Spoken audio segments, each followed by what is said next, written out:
Hi, hello mga kabayan, magandang araw sa lahat. For today's video, mag-harvest kami ng gulay. Tara, samahan nyo kami. Have to say that you love me.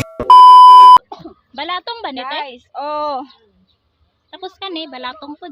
bilato. Shout out for Mr. and Mrs. Wilmer and Divine Murillo. Yung aming ninong and ninang dito sa Kangkong.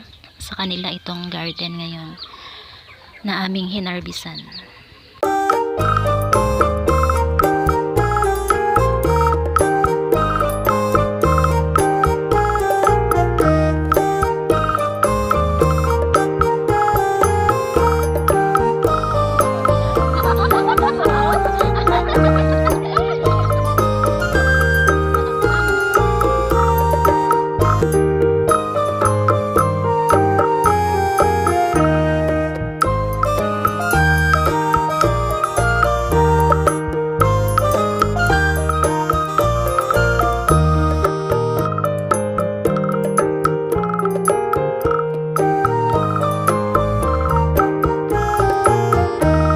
Ay, dang, dagkuas kamatis dang.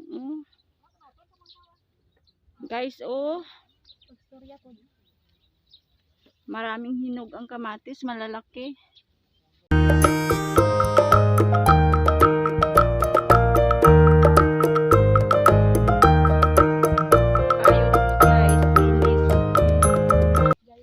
Kasing kinis ng ano ni Masipag, matyaga ang mga tao dito sa Kangkong. Lagi silang nagtatanim ng gulay.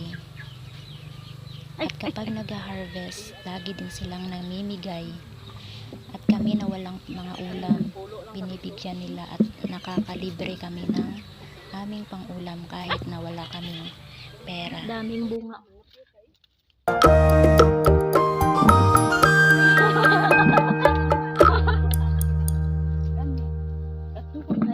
ay, Wala isa ka balde.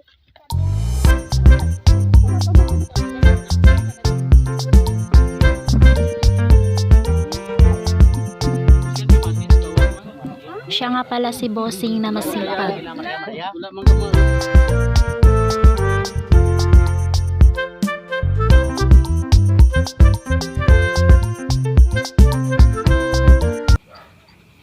Kumakain talaga ako ng hilaw na kamatis.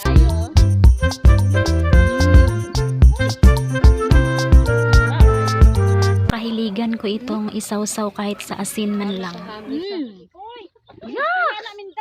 Ha? What? luudan ni mo. As in, pati ang Huwag mong subukan. Masisira ang buhay mo.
Kapag kayo'y nalulungkot, pagmasdan nyo ang tanawin, pagmasdan nyo ang mga ulap at ang inyong mga problema ay inyong makakalimutan.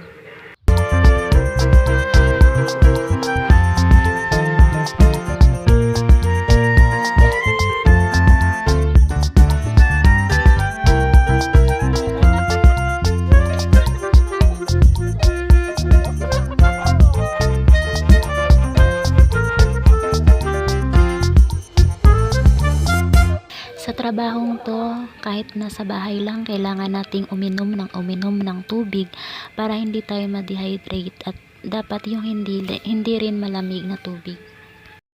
Ganito lang guys yung buhay dito sa kangkong. Minsan meron, minsan wala. Minsan nakakaraos ka, minsan naman gipit ka, pero okay lang kasi maluwag ang buhay dito sa bukid at saka malaya kang namumuhay kahit mainit, pero masaya yung buhay.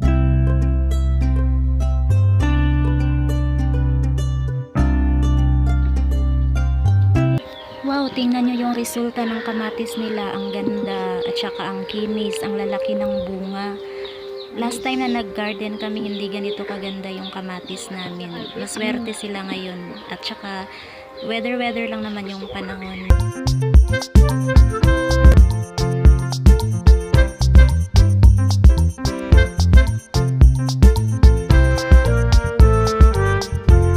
At ayan na nga, kinakaruwahin na ang mga na-harvest na kamatis. And ready to dispose.